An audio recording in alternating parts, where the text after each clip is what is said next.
What's up, guys? Welcome to Mr. Dark Studios 96. Today I'm here to discuss with you a topic called menstruation or menstrual cycle. This topic is very much important in first year and third year, and especially for also knowing understanding the female remedies in Materia Medica, because all the female remedies in Materia Medica are given upon the menstrual abnormalities. So you need to understand the topic first. So before understanding the topic, you need to know the basics. So the basic is you need to know the anatomy of uterus. So uterus is a balloon shape. I need you all to imagine the shape of uterus.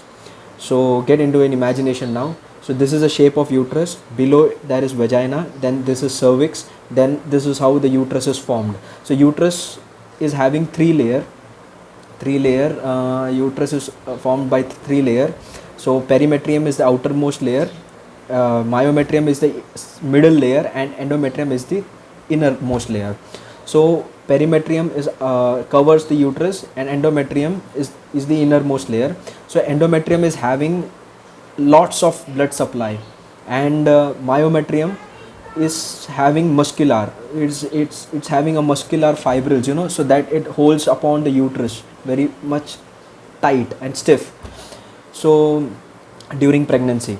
So and this endometrium layer sheds off, comes out from the cervix to the vagina and gets out of the body.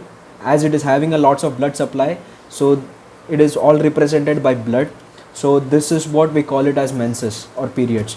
So this was the basic of the topic. Now I'll get into the topic. So what is menstruation? Menstruation is the process of discharging of blood and other materials from the inner lining of uterus, starting from puberty, extending till menopause, except pregnancy. So the basic definition was, it is a process of discharging of blood from inner lining of uterus, and also some other materials that is discharging from inner lining of uterus, starting from puberty till menopause, except pregnancy. So during the time of pregnancy there is no menstruation in female, because there must be lots of blood supply to the fetus. So endometrium bed must be formed thoroughly. So that's why endometrium bed doesn't sheds in when the female is pregnant. So that's why there is no menses in pregnancy. So this is what. So points to remember menstruation is, first point is ovarian cycle. You need to know thoroughly the ovarian cycle. Second thing is you need to know the phases. There are three phases. That is follicular phase, ovulation, and luteal phase. And fourth phase is bleeding phase, that comes in the chart. Then you need to know about the hormones: estrogen, follicle stimulating hormone, luteinizing hormone, progesterone, and inhibin is also one of the hormone which is secreted. I'll tell you. So these are all the basic things you need to know to understand the menstrual cycle. So before starting to menstrual cycle, I'll explain you shortly what is ovarian cycle. So the important thing of ovarian cycle is, if you see the diagram of an ovarian cycle, the first picture shows that there are primordial cell, then secondary primordial cell, then this secondary primordial cell matures into follicle, Graafian follicle, then this Graafian follicle ruptures and one ovum comes out, that is ovulation, and then this Graafian follicle matures or transforms into corpus luteum, corpus albicans, and corpus hemorrhagicans. So this is the ovarian cycle. Actually, this is what this ovarian cycle is. So the maturation of primordial cell to Graafian follicle is follicular phase. Rupturing out of ovum from a Graafian follicle is ovulation. Then the transformation of Graafian follicle into corpus luteum or corpus albicans or corpus hemorrhagicans is called luteal phase. Okay. So basically the name suggests follicular phase. So the hormone is follicle stimulating hormone, and the maturation of Graafian follicle into corpus luteum, the transformation of Graafian follicle into corpus luteum and corpus albicans and corpus hemorrhagicans, this becomes luteal cell. So that's why there is a hormone called luteinizing hormone. That's why it is named a luteinizing hormone, because of the formation of luteal cells. So this is what you basically understood. Now I'll tell you the relation of estrogen and progesterone. Estrogen and progesterone are those hormones which help in formation of endometrium bed, and if these hormones decreases, then the endometrium bed collapse and leads to bleeding. So there are 4 phases in menstrual cycle. First phase, 0 to 5 days, is bleeding phase. Then 5th day to 14th day is follicular phase. 14th day is ovulation. Then from 15th day to 25th day, it is 24th day, it is luteal phase. Then 25th to 28th day, it is again a bleeding phase. So this is how the endometrial menstrual graph is performed. So I'll first tell you there are 4 graphs which you need to remember. The first graph is endometrium bed graph. You will find the endometrium bed graph at the starting it is low, then it gradually increases, and after ovulation you will find that it goes on increasing.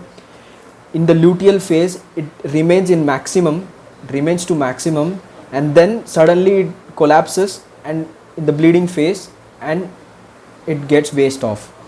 So this is how the endometrium graph suggests.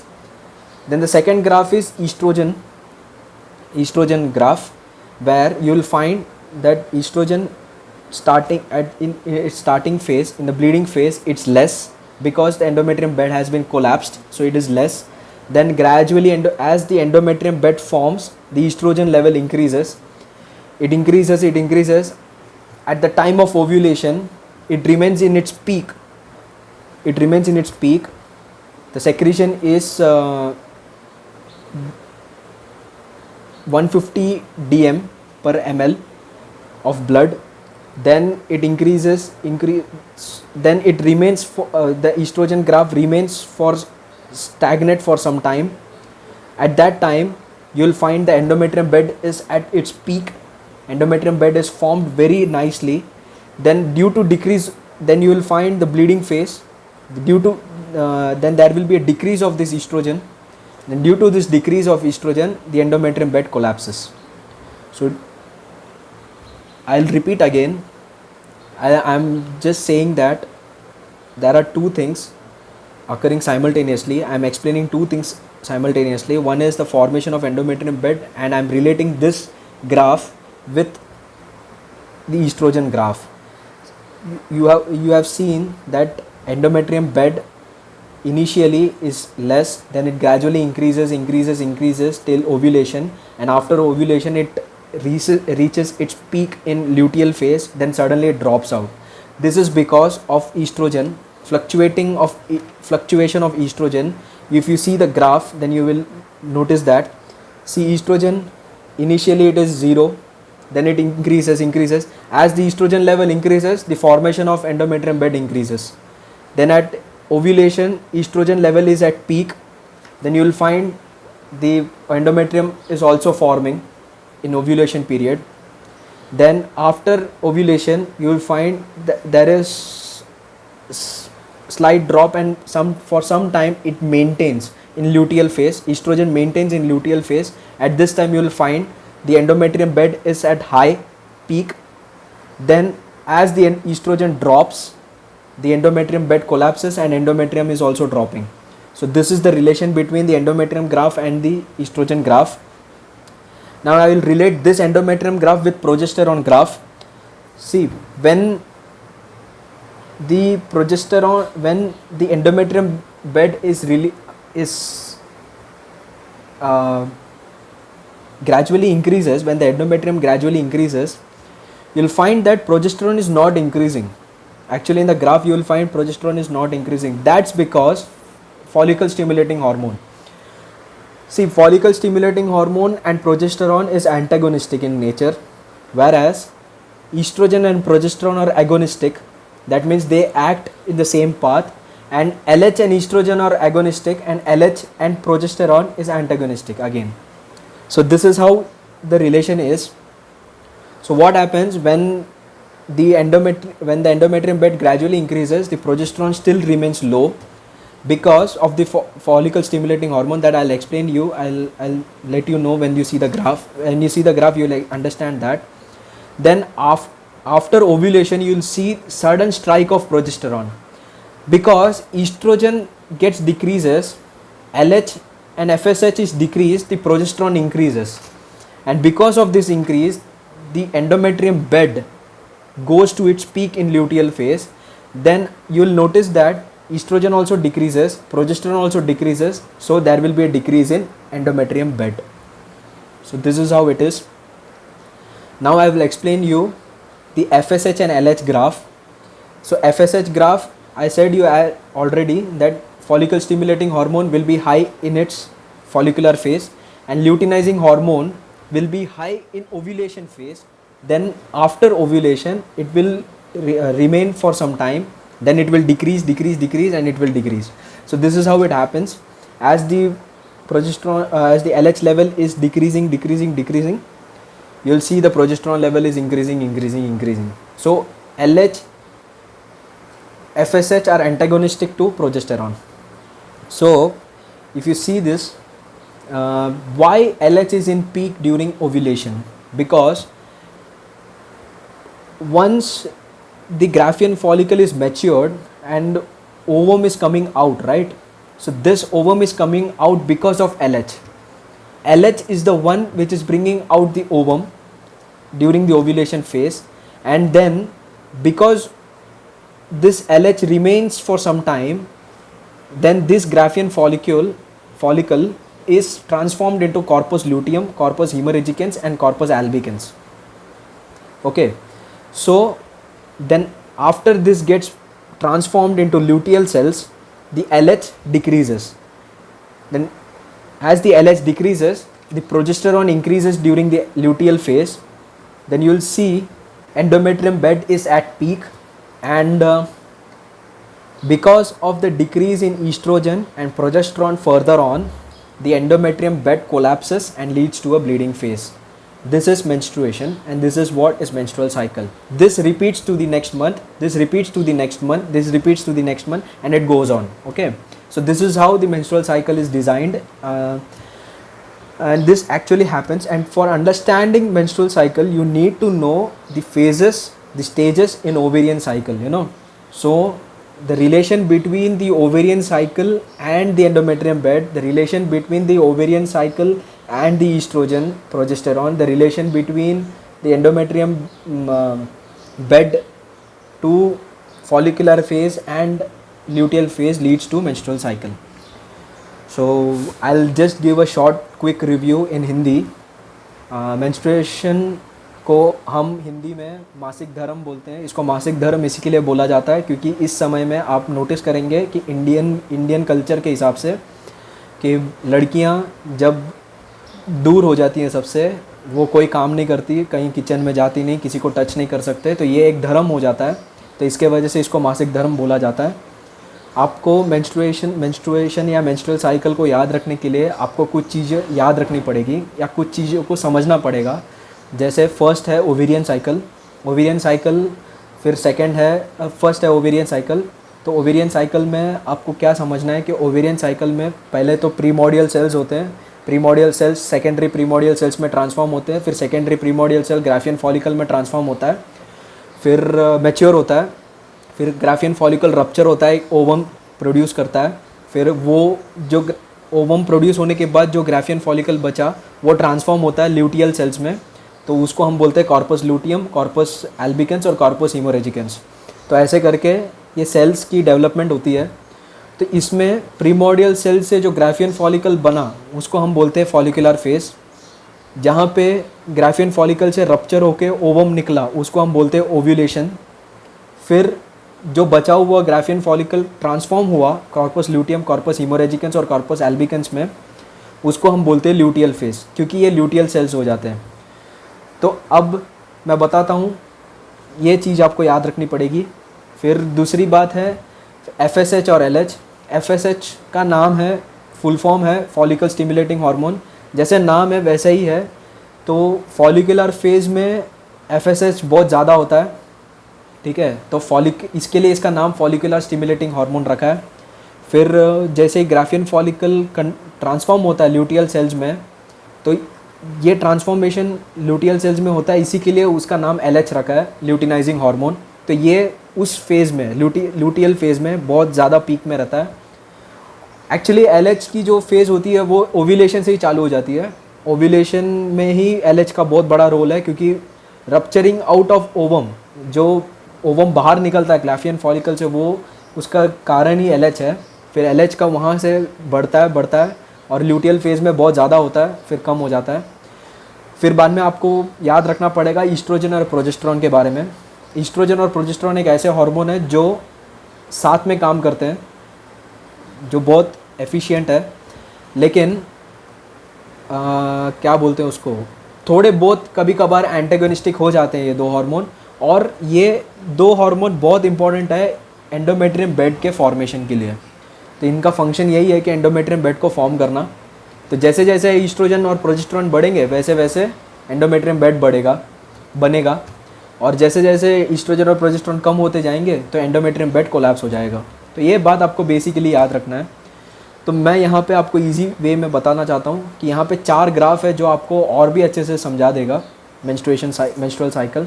तो first graph है endometrium bed formation, जहाँ पे आप देखेंगे कि endometrium bed initial stage में 0 मतलब बहुत कम होता है, फिर धीरे धीरे वो इंक्रीज़ होता है फॉलिकुलर फेज़ में। फिर बाद में आप ओव्यूलेशन फेज़ में देखेंगे तो भी वो इंक्रीजिंग ही रहता है। ल्यूटियल फेज़ में आप देखेंगे तो सबसे ज़्यादा होता है, बहुत अच्छा से फॉर्म हुआ होता है। फिर आप देखेंगे सडनली वो कोलैप्स डिक्रीज़ हो जाता है। तो इसका एक रिलेशन है, वो मैं आपको बताऊंगा उसको। फिर बाद में मैं दूसरा ग्राफ है मेरे पास, वो है ईस्ट्रोजन, जिसको आपको याद रखना पड़ेगा। तो ये ईस्ट्रोजन ग्राफ भी आप देखेंगे तो इनिशियली वो 0 मतलब उसकी कोई स्ट्रेंथ नहीं होती, वो डिक्रीज रहता है। फिर वो धीरे धीरे बढ़ता है। ओव्यूलेशन के फेज़ में वो बहुत ही ज़्यादा हाई में रहता है। बहुत ज़्यादा हाई होने के बाद आप देखेंगे कि थोड़ा डिक्रीज़ होता है, फिर थोड़ी देर के लिए वो मेंटेन रहता है, फिर बाद में ग्रेजुअली डिक्रीज़ हो जाता है। तो इसका मैं अभी आपको रिलेशन बताऊंगा एंडोमेट्रियम बेड के साथ। सेकंड ग्राफ और फर्स्ट ग्राफ का रिलेशन है कि जैसे जैसे ईस्ट्रोजन बढ़ता है आप देखेंगे वैसे वैसे एंडोमेट्रियम बेड बढ़ेगा, फिर जैसे जैसे डिक्रीज़ होता है वैसे वैसे एंडोमेट्रियम बेड डिक्रीज़ हो गया। ठीक है, तो आप अगर देखेंगे फर्स्ट ग्राफ में एंडोमेट्रियम बेड धीरे धीरे बढ़ता है तो वैसे वैसे ईस्ट्रोजन भी बढ़ती है। जब ईस्ट्रोजन लेवल की पीक होती है तो भी वो बढ़ते रहता है, एंडोमेट्रियम बेड बढ़ते रहता है। फिर जैसे ही ईस्ट्रोजन लेवल कम हो जाता है तो एंडोमेट्रियम बेड गिर जाता है, मतलब डिक्रीज़ हो जाता है। ऐसे ही एक रिलेशन है प्रोजेस्टेरॉन की ग्राफ के साथ, वो मैं आपको बताता हूँ अभी। तो आपको पहला ग्राफ सेकंड ग्राफ के साथ रिलेट करके मैंने बता दिया, अब पहला ग्राफ को चौथे ग्राफ के साथ मैं रिलेट करूँगा। तो प्रोजेस्टेरॉन ग्राफ आप देखेंगे तो वो उसमें भी ऐसा ही है कि प्रोजेस्टेरॉन पहले ओव्यूलेशन फेज़ तक उसकी कोई सेक्रीशन नहीं होती, उसकी कोई कुछ इंक्रीज़ नहीं होता, कुछ नहीं, सिर्फ डिक्रीज रहता है। लेकिन आप देखेंगे ओव्यूलेशन के बाद ल्यूटियल फेज़ में सबसे ज़्यादा प्रोजेस्टेरॉन लेवल मिलता है, और फिर आप देखेंगे धीरे धीरे वो कम होते जाता है। अब इसका मैं रिलेशन आपको बताता हूँ। मैंने जैसे बोला प्रोजेस्टेरॉन एक ऐसा हार्मोन है जो LH और FSH के साथ एंटेगोनिस्टिक है, मतलब वो उनके साथ नहीं काम करेगा। जब LH और FSH ज़्यादा रहेंगे तो प्रोजेस्टेरॉन नहीं काम करेगा, प्रोजेस्टेरॉन डिक्रीज रहेगा। जब LSH और FSH कम हो जाएगा तो प्रोजेस्टेरॉन धीरे धीरे बढ़ना चालू करेगा। तो इसकी रिलेशन ऐसी है। तो आप देखेंगे एंडोमेट्रियम बेड जब फॉर्म होते जाता है वो ईस्ट्रोजन के वजह से, आप ओव्यूलेशन तक देखेंगे ईस्ट्रोजन के वजह से एंडोमेट्रियम बेड अच्छे से फॉर्म होते जाता है। फिर बाद में जब आप ल्यूटियल फेज़ में देखेंगे प्रोजेस्टेरॉन की लेवल बहुत हाई होती है तो एंडोमेट्रियम बेड बहुत अच्छे से बन जाता है। जैसे ही प्रोजेस्टेरॉन डिक्रीज़ होता है, जैसे ही ईस्ट्रोजन डिक्रीज़ होता है तो वैसे ही एंडोमेट्रियम बेड कोलैप्स होने लगता है। तो ये तीनों का ऐसा रिलेशन है। फिर इसके अलावा प्रोजेस्टेरॉन ग्राफ को आपको रिलेट करना पड़ेगा FSH और LH के ग्राफ के साथ, जो थर्ड ग्राफ है। तो FSH और LH ऐसा ग्राफ है। FSH मैंने जैसे बताया था follicle stimulating hormone, follicular phase में बहुत ज़्यादा होता है। LH ओव्यूलेशन फेज़ के बाद ल्यूटियल फेज़ तक ज़्यादा रहता है, फिर कम हो जाता है। तो आपने देखा, अभी आप ये थर्ड ग्राफ को फोर्थ ग्राफ के साथ रिलेट कीजिए, प्रोजेस्टेरॉन ग्राफ के साथ रिलेट कीजिए। FSH जैसे फॉलिकुलर फेज़ में FSH बढ़ गया तो आप देखेंगे प्रोजेस्टेरॉन कम है। ओव्यूलेशन फेज़ में LH बढ़ गया तो आप देखेंगे प्रोजेस्टेरॉन कम है। फिर बाद में आप LH थोड़े टाइम के लिए मेंटेन होता है, तब आप देखेंगे जैसे जैसे मेंटेन होता है वैसे वैसे थोड़ा थोड़ा बढ़ने लगता है प्रोजेस्टेरॉन। फिर जैसे ही वो डिक्रीज़ होगा, LH डिक्रीज़ होगा, तो आप देखेंगे प्रोजेस्टेरॉन बहुत ज़्यादा बढ़ जाता है। बढ़ जाने की वजह से आप देखेंगे एंडोमेट्रियम बेड बहुत अच्छे से फॉर्म हो गया। फिर जैसे जैसे प्रोजेस्टेरॉन डिक्रीज़ होता है वैसे वैसे ईस्ट्रोजन भी डिक्रीज़ होता है। जैसे जैसे ईस्ट्रोजन और प्रोजेस्टेरॉन डिक्रीज़ होता है तो मेंस्ट्रुअल एंडोमेट्रियम बेड डिक्रीज़ होता है और ब्लीडिंग होती है। तो ये बेसिकली है मेंस्ट्रुअल साइकिल। तो मुझे लगता है कि मैंने बहुत आसानी से बताया है, शायद आपको समझ में आए। And I hope that you understand this topic very well because it is a very much important topic. And that's it for this menstruation. Thank you.